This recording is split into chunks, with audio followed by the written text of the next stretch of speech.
This is Dream Chasers, episode 37, with Reed Goossens. Hey guys, what's going on? I'm Adam Carswell, and welcome to Dream Chasers, Interviews with the Future. On Dream Chasers, we interview individuals with supernatural amounts of potential based on early success in their careers. Thank you for tuning in. Now let's get straight to the interview.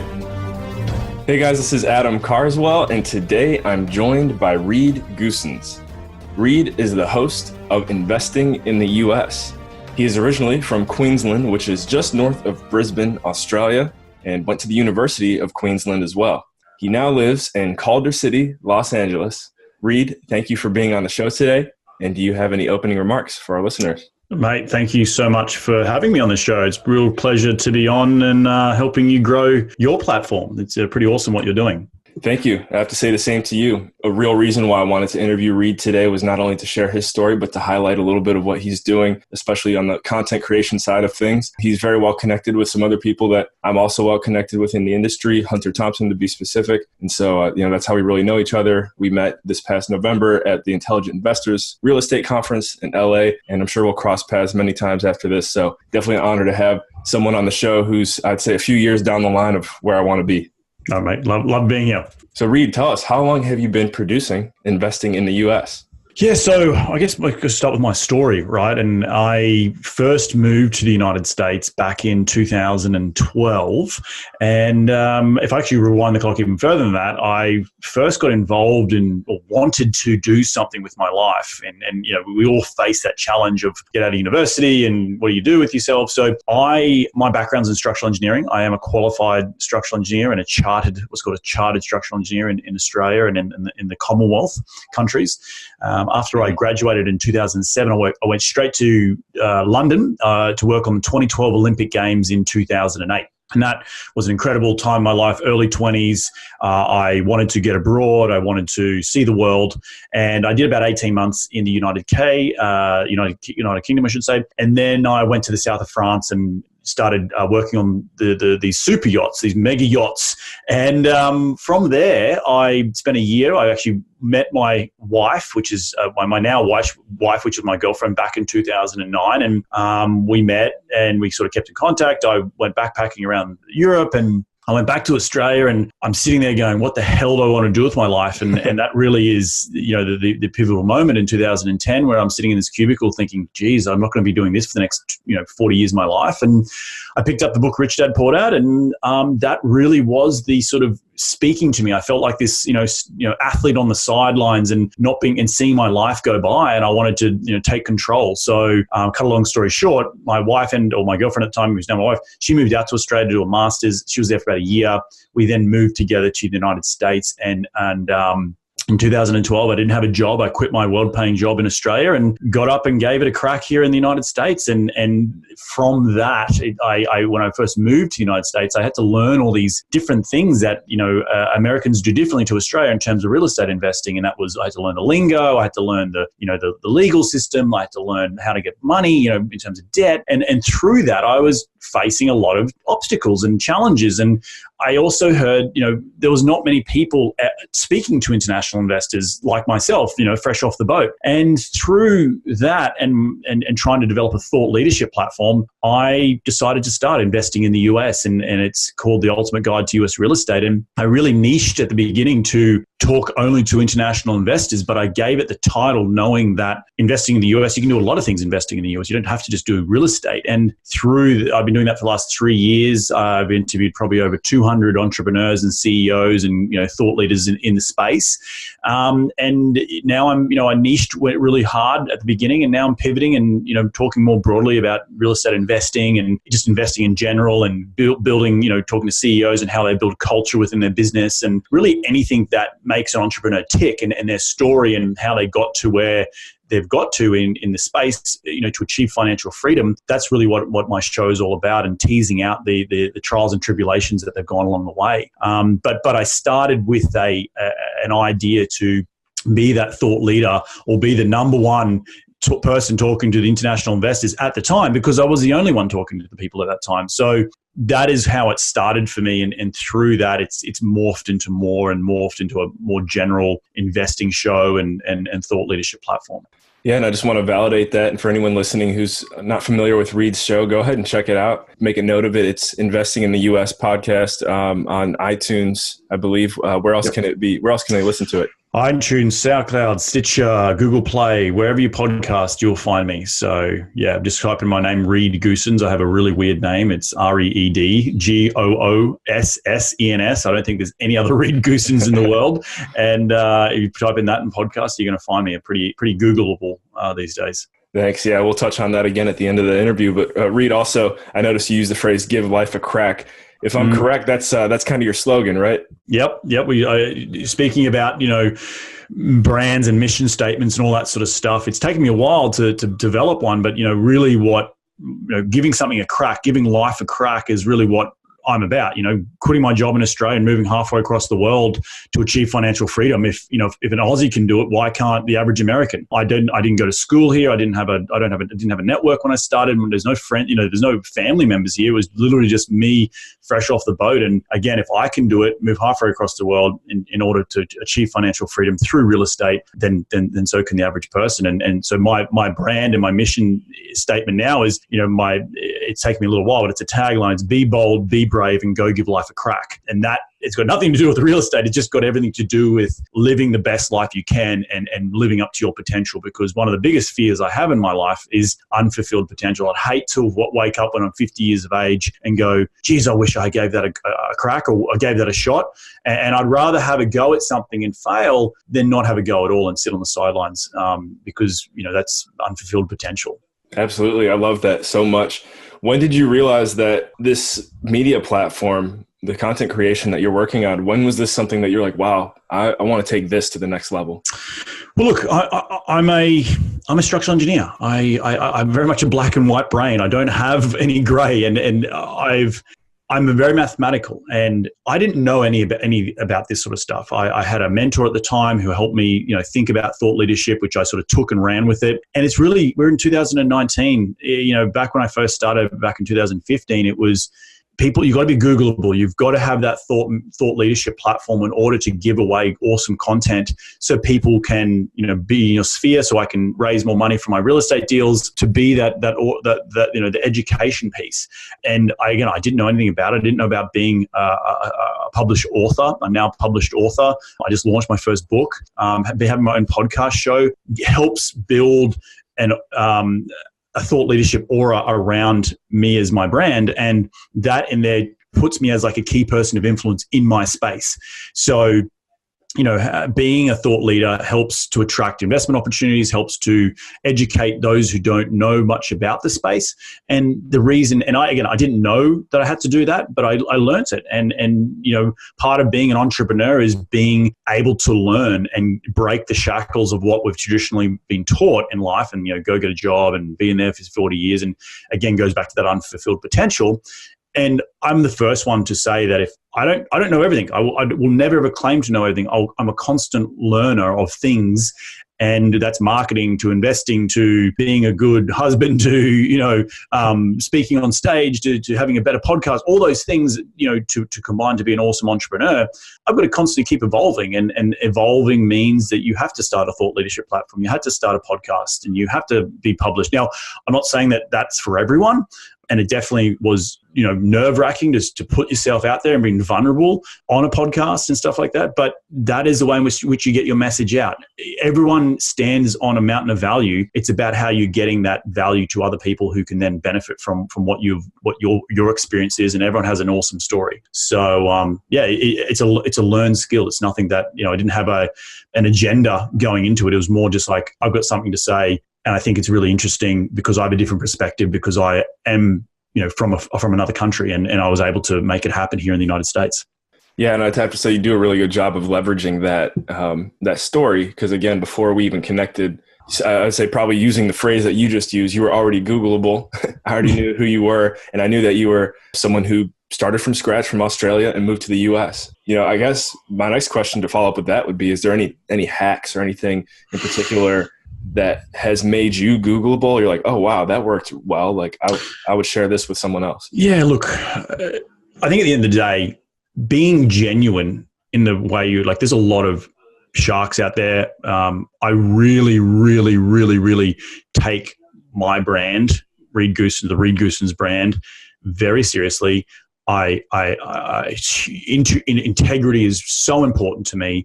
Doing the right thing first and foremost is really important. So starting out with that mindset, if you're genuine, hacks and tricks and all that sort of stuff, there's no special sauce to it. It really, there's a few hacks and tricks and whatever. It's really about longevity and starting a thought leadership platform. It doesn't happen overnight. It's planting a seed. It's like growing an oak tree.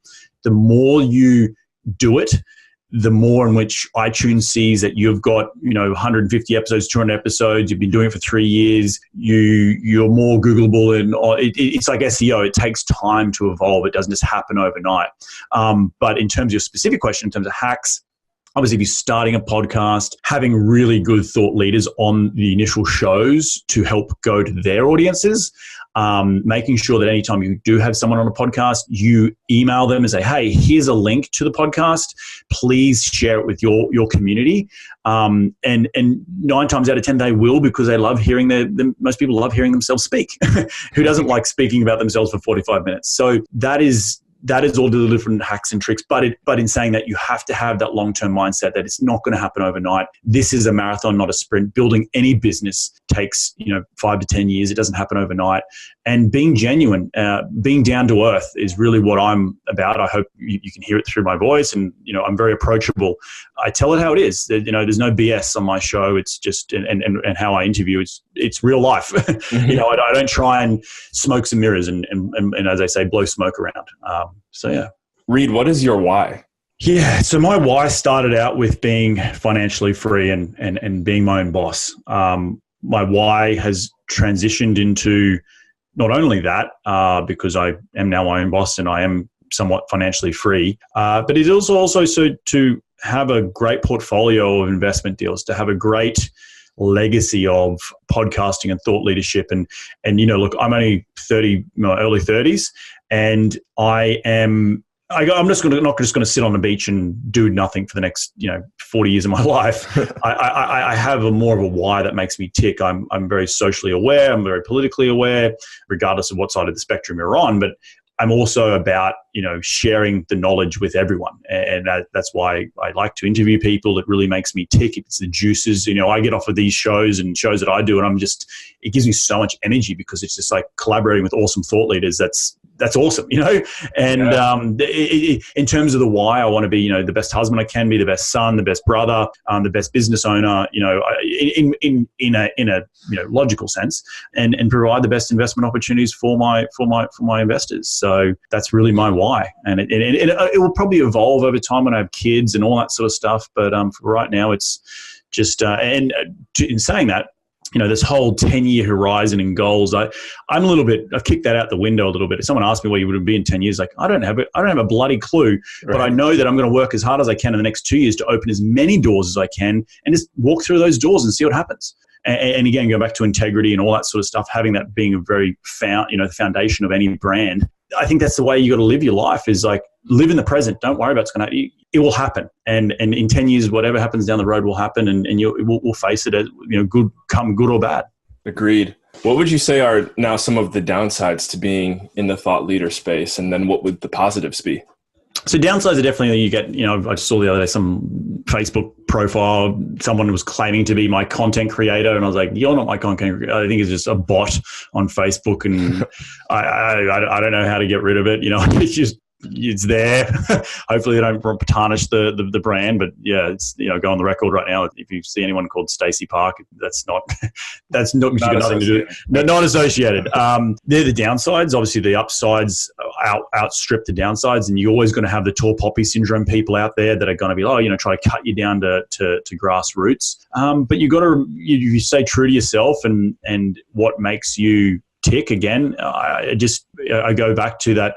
I love interviewing the thought leaders of this nation and around the world to help inspire others to go out and take action and give life a crack, because that's what it's about. It's about inspiring people to do more with their life and live life to the fullest.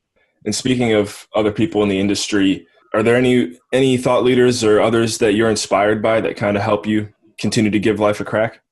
Oh, so many people. I'm a huge fan of the boys over at, I don't know if you've ever heard of these guys, but there's Aussie guys called Key Person of Influence, or DENT. They're really helped me solidify this thought leadership platform. They've got this brand called Key Person of Influence, and it's all about being published and thought leader and all that sort of stuff. And Glenn Carlson and Daniel Priestley are the two guys over there.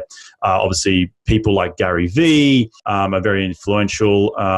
But also, just in terms of, the way in which I've got to this point is, my parents have been very influential in my life, and I wouldn't be here without them instilling me good values, giving me a great, work ethic and really instilling those type of things in me in order to make me hungry to go out and achieve the goals that I want to achieve. Got to give credit to the parents, especially when credit's due. So do you think there's a chance they'll get to hear this interview? Oh, I'm sure. I've praised them till the cows come home. My book was a huge praise to them. So they've done so much for me and really inspired me to they're both teachers. We come from humble beginnings. But they just were, be smart with your money. I remember the biggest thing my dad always said to me: a fool and their money are easily parted. And so be educated. Don't let the wool be pulled over your eyes when it comes to your investments. And that's what I really live by. Wow, I love it. Where do you see? Well, we kind of joked about this earlier with where do you see yourself in 10 years? But what about 3 years? Do you see yourself anywhere in 3 years? Yeah, I think next 3 years I want to be buying 4 to 5 deals a year in terms of big multifamily and or real estate backed investments. Given that I'm from Australia, I now see opportunities in other countries, and I'm sure I will be asked to raise money or invest. And gravity attracts gravity. As you start building this thought platform, people come to you saying, hey, I've got these awesome investment opportunities. Now, not all of them are going to be awesome, but having that sort of funnel of different ideas is really incredible. I really want to develop out the business ecosystem. So obviously the thought leadership, there's the real estate side, there's other businesses that can spur from real estate, like property management. Do I want to start a property management company? Deals, material sourcing, flooring, lighting, just the engineer in me wants to be able to control it all and have this ecosystem that feeds off one another in order to create the long-term wealth for my investors. That is really, the next 3 to 4 years. I want to continue with my thought leadership. I've got a second book coming out in the next couple of months called 10,000 Miles to the American Dream. And that's coming out in, I think, April. Nice. And then I want to launch another book between now and the end of the year. I've written a prelude ebook to it, but it's the art and science of raising capital like a pro. It started out being the 4P rule, but it's actually now morphed into the 6P rule. And we talk about platform, professionalism. How do you start pitching people? All these different things in and around creating, starting to raise capital for a real estate deal or for your own, any business. You can use the same 6Ps applies across any industry. And so, really just having things that I'm proud of in terms of content out there and keeping growing the platform.